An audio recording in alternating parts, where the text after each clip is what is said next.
Sir माँ के दरबार पहुँचे, माँ के दर्शन कराए, हवन किया है, पूजन किया है, कैसा लगा सर? बस ये जो आज विघटन है, या जो आज पूरी दुनिया युद्ध की ओर है, नफरत की राजनीति का जो आज मानवीय मूल्यों के लिए खतरा बनता जा रहा है, लोकतांत्रिक मूल्य खत्म होता जा रहा है, संवैधानिक विचारों का खात्मा होता जा रहा है। बिल्कुल समझिए कि मानवता ही संकट में है। हिटलर से भी ज़्यादा आज इस प्रकोप है हमारे भारत पर। हम आज पहली बार दरबार में आए कि जो मैं गरीबों का आंसू बचपन से मेरे परिवार के लोग पोंछते हैं, मैं दुनिया के हर गरीब की मदद कर पाऊँ, आंसू पोंछ पाऊँ। यह ताकत, यह ऊर्जा, गलत लोगों के खिलाफ लड़ने की ताकत, मुझसे जीवन में कभी कोई भूल ना हो, दुष्टता ना हो, कोई गलती ना हो, और मैं कभी किसी भी जाति धर्म मजहब के साथ भेदभाव ना करूं। ईश्वर का रूप है इंसान। बस मैं बंगलामुखी माँ आज उज्जैन महाकाल के दरबार में, माँ भैरव के दरबार में आज आकर मुझे आत्म संतुष्टि मिली, मुझे अच्छा लगा। और मैं कल्याण की बात ही करूँगा, मैं विश्व कल्याण की बात करूँगा, मैं मानव कल्याण की बात करूँगा, मैं इंसानियत की बात करूँगा, और मैं इस राष्ट्र और एक ऐसे राष्ट्र जिसकी कल्पना हमारे पूर्वजों ने, हमारे अखंड भारत की कल्पना जो होती थी, उसकी कल्पना के साथ बस हम सबकी मदद कर सकें। एक भी गरीब मेरे दरवाजे से लौट के ना जाए। जो प्रतिष्ठा इस माँ के द्वारा हमें मिलेगा वह इस माँ के चरण में सुपुर्द करेंगे और मानवता के लिए काम। सर आपने बयान दिया था कि अगर बंगाल में बीजेपी जीतती है तो आप सेवा, मदद और इंसाफ के लिए जो संघर्ष कर रहे हो छोड़ देंगे। बीजेपी जिस तरीके से ममता दीदी या सेकुलर ताकत के साथ किया, पूरी संस्थाओं पर कब्जा किया, चुनाव आयोग चुनाव लड़ रहे थे, दीदी के पेट पर लात मारी गई, अवमूल्यन हुआ,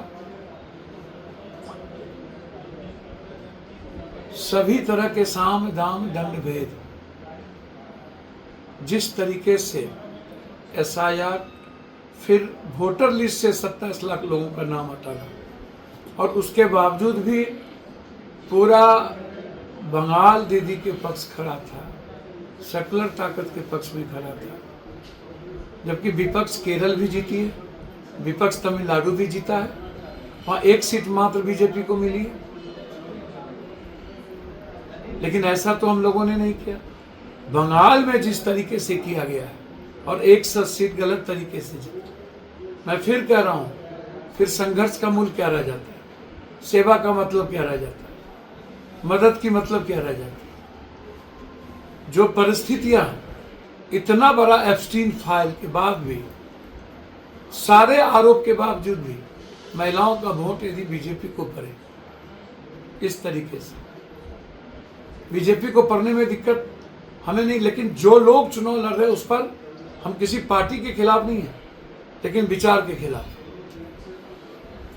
गलत अवधारणा के खिलाफ। जो लोग आज एप्स्टीन फाइल में सारे लोग फंसे, आज वो चीज खत्म हो जाए। महंगाई सबसे ज्यादा है, गैस नहीं मिलता है, डीजल पेट्रोल की स्थिति सही नहीं है, उस पर कोई चर्चा नहीं है।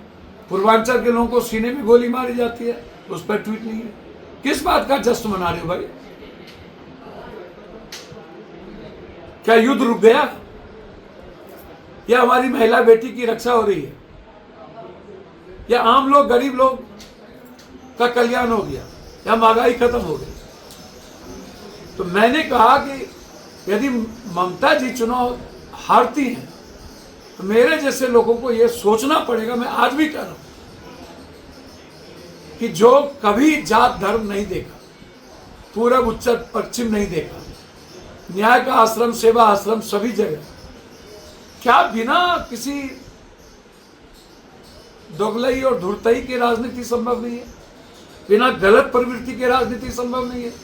इसलिए मैंने कहा कि मेरे जैसे लोगों को, जो क्षेत्र की जनता हमें चुनाव जिताती है, उसको तो किडनी हार्ट सब दे देंगे, लेकिन यह जो मैं पूरब से उत्तर पश्चिम सबके लिए, कभी भूज, कभी मणिपुर, कभी गुजरात, कभी मराठा, कभी मध्य प्रदेश, वही मैं आज दरबार में आया हूं कि पप्पू यादव को क्या करना चाहिए तय बंगला मुखी मां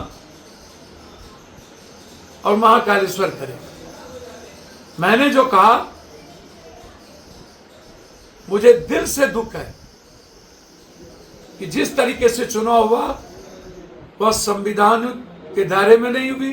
चुनाव आयोग ने नंगा नाच किया, न्याय भी हम लोग की बात नहीं सुनी, 10 बार गए नहीं सुना। इसलिए हम विपक्ष को एक होकर के लगना पड़ेगा, अहंकार खत्म करना पड़ेगा। आज शपथ लीजिए, सारा विपक्ष एक होइए, ये अहंकार त्यागिए। लड़ाई नफरत से है, मोहब्बत से नहीं। लड़ाई कांग्रेस से नहीं है, सभी छोटी पार्टी कांग्रेस से ही लड़ती है। क्यों? सब प्राइम मिनिस्टर के दौर में, हमें आज प्राइम मिनिस्टर नहीं चाहिए। हम अपनी पार्टी में भी कहेंगे कि कांग्रेस को, छोटी पार्टी को आज ही गला लगना पड़ेगा। अभी से हमें तय कर लेना पड़ेगा उत्तर प्रदेश और सभी जगह हमें कैसे चुनाव लड़ना है। सारे विपक्ष को एक होना पड़ेगा, सब प्राइम मिनिस्टर बन जाए, इससे विपक्ष एक हो। मेरा आग्रह है, राजनीति मत कीजिए, अर्थनीति, देश नीति कीजिए, मानवता नीति कीजिए। राजनीति भाड़ में जाए, पीएम की कुर्सी भाड़ में जाए, पहले इस राष्ट्र को बचाइए, पहले मानवता को बचाइए, पहले इंसानियत को बचाइए, पहले गरीबी को बचाइए, पहले इस आम आदमी को बचाइए, संविधान को बचाइए, मोहब्बत को बचाइए, नफरत खत्म कीजिए।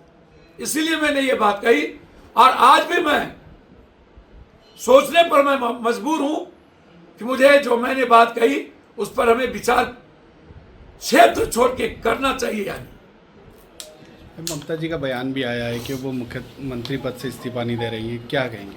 अब हमको एक बात बताइए ना, उन्हें आप मुख्यमंत्री ढाते हुए पेट में मारिएगा? सीसीटीवी फुटेज का जांच करिए, 7 सदस्यीय जज की कमेटी बैठा दीजिए, क्या क्या अत्याचार हुए, उन्हें हराया गया। जैसे आप जबरदस्ती उन्हें हराए हैं। ममता दीदी 2 काउंटिंग तक, अंतिम के 2 तक वो बढ़ा थी, 2 में बिजली गायब, सब कुछ गायब। बंगाल की जनता का इतना बड़ा अपमान, जनादेश का अपमान, लोकतंत्र को खत्म किया गया है। आप जबरदस्ती हटाइए, अरेस्ट कर लीजिए ममता बनर्जी। वो तो और की तरह भागेगी नहीं, वो तो लड़ेंगी, खूब लड़ी झांसी की रानी, वो तो लड़ेंगी। और उन्होंने तो कह दिया कोई बाय इलेक्शन नहीं लड़ेंगे। इसलिए कुर्सी भी लिए हैं जबरदस्ती, तो हटाइए।